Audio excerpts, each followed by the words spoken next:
Rinpoche, I'm very worried about many issues facing my community, my country, and our planet, and feel that it is my responsibility as both a global citizen and practitioner of the Bodhisattva path to contribute toward overcoming these problems.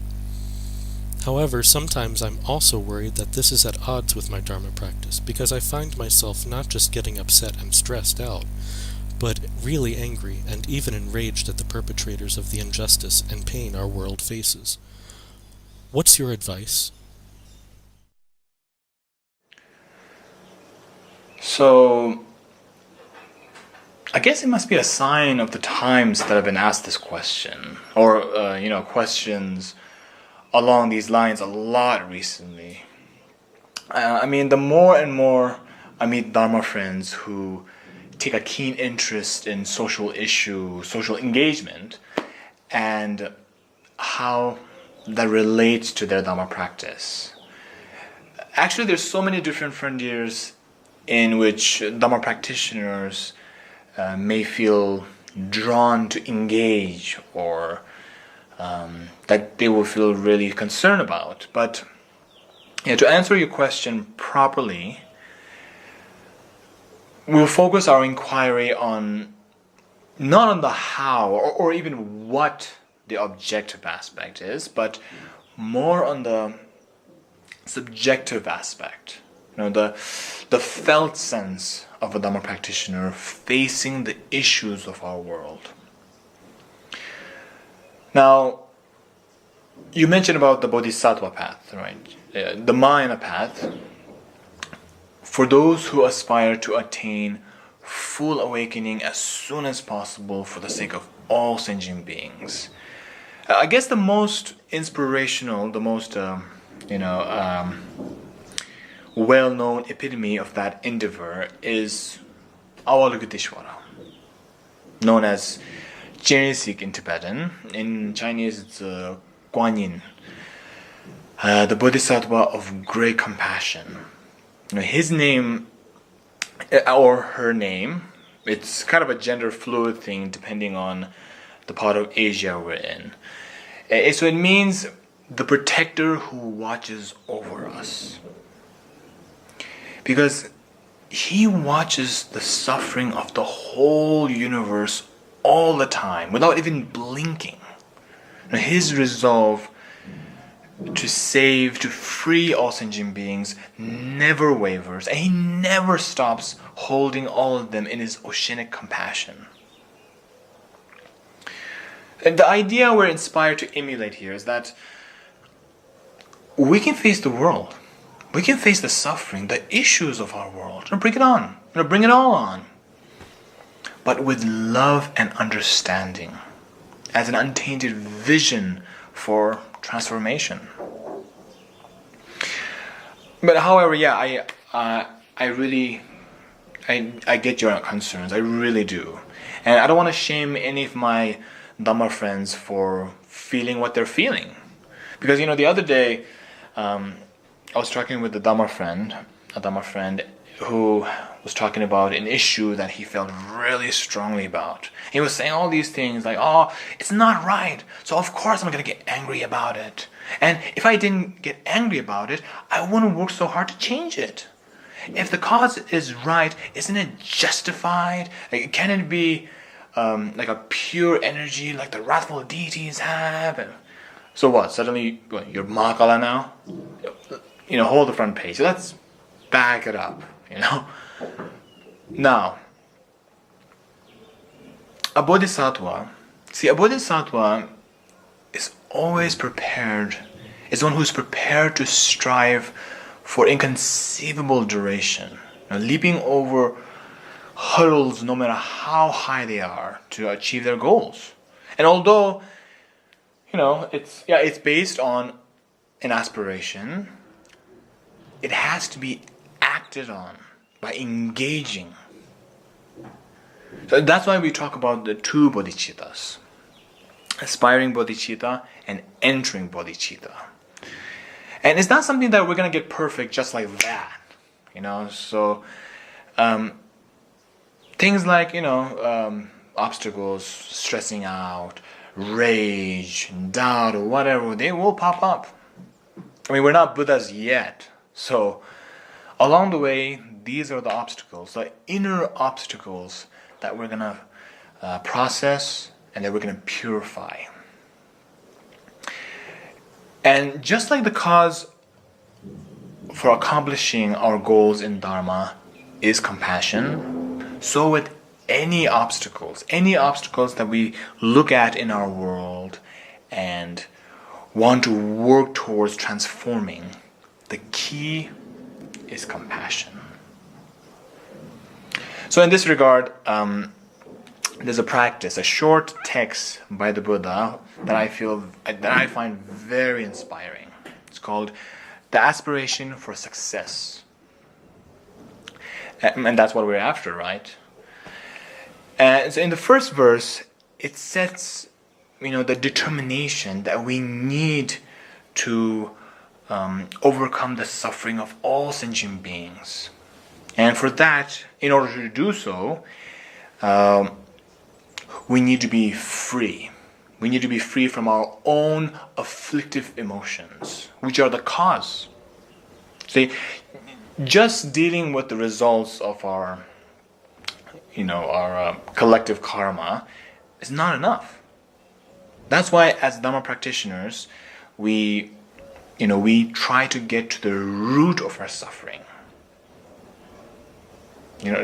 If we just focus on the results, then we will never get to the roots of our suffering, and we will lack the resources for preventing the afflictive emotions. The afflictive emotions, which are, they don't just compound our suffering, but they also, they cloud our perspective. I mean, same thing. If we only focus on the causes and just ignore the results, well, that would not be compatible with the cultivation of great compassion, would it? Because we will be shutting our eyes to the sorrows of the world. Now that's not what bodhisattvas do. And in the second verse, the Buddha says, therefore we generate bodhichitta. Now, what I personally love about this prayer, this practice, is that the Buddha gives us, such powerful words for, generating aspiring bodhicitta. And it says over here, for all impoverished sentient beings, may I always be the refuge, the protector of the defenseless, the support for the unsupported. May I be the refuge for those without a refuge. May I bring bliss to those who suffer. May I allay the afflictions of all sentient beings. And next, he gives us words for engaging bodhicitta. Engaging bodhicitta to benefit the world in, whatever way we can through our assiduous endeavor in the six transcendent perfections. And we have got a great line here. Any little thing that can make a difference. Now, it's not just anger that gets in the way of our success. Actually, there are 6 of them. Six discordant factors to engaging bodhicitta. So, of the 6 of them, the first is avarice, or stinginess. It's the selfish habit when the heart hasn't had the chance to open up properly, in that inhibits the joy of generosity. And the second is lax behavior, which is when we compromise our ethical commitment, right? And in turn, which aggravates the negative karmic consequences including being wrecked with guilt, anxiety, and so on. And third, anger is not quite the word, actually. It's actually aggression. You see, aggression can sometimes be, what's the word? It can be amorphous. Yeah, it can be amorphous. A general sense of overriding negativity that it might be averse to an object that is quite vague. Anger, whereas anger tends to be directed ill will. Whether the object is on the outside or is an internalized sense. So it's the opposite of patience, which is not about being passive or being indifferent, but it's about, but determined due to the willingness to be with and to deal with the stuff that's hard to deal with. Yeah, so fourth is laziness. It's when it's when our positive feeling, our enthusiasm for the good that we're focused on is clouded over by habituation with superficial garbage, by procrastinations and feeling disheartened and so on. Fifth is a lack of focus. It's when our minds are wandering all over the place with distractions and so on, that prevents from us unifying the special insight, the calm abiding and special insight meditation, which is crucial for our awakening. And then sixth, finally, the sixth one is lax awareness. Lax awareness, which means that when we cling to fixed views and get caught up in confusion, because the light of wisdom is held back. It's held back from fully illuminating in our hearts. So now on the one side, we might think, whoa, so it's not just anger, there's all these other stuff that we gotta worry about. But on the other side, we can look at it from a positive angle. That although there are all these 6 discordant factors and so on, but there's just one simple but extraordinary force that we gotta focus on to succeed in our goals. Compassion. So afflictive emotions like aggression and so on, they're just that. Afflictive, rattling, disturbing, and so on. So in the prayer, the Buddha says, by calming on myself from within, I must meditate with single-pointed resolution. But, does that mean that meditation means we should avoid giving a moment's thought of the problems that's going on in the world? I don't think so. No, see, we can run away as much as we want. We can run away up to a cave in the Himalayas or into a jungle in the deepest, darkest Peru and to meditate in solitude as much as we want. But we cannot run away from our karma. Even if we avoid disturbances as much as we can and only keep company with people who are as sweet and fluffy as cotton candy, there will always be something that eventually tests our tranquility. So although it's totally necessary to utilize and enjoy solitude to develop our meditation practice. And as the Buddha said, in this prayer, he says, we must calm ourselves from within. Now, not from reliance on external conditions. So although I'm far from an expert, but I do have faith.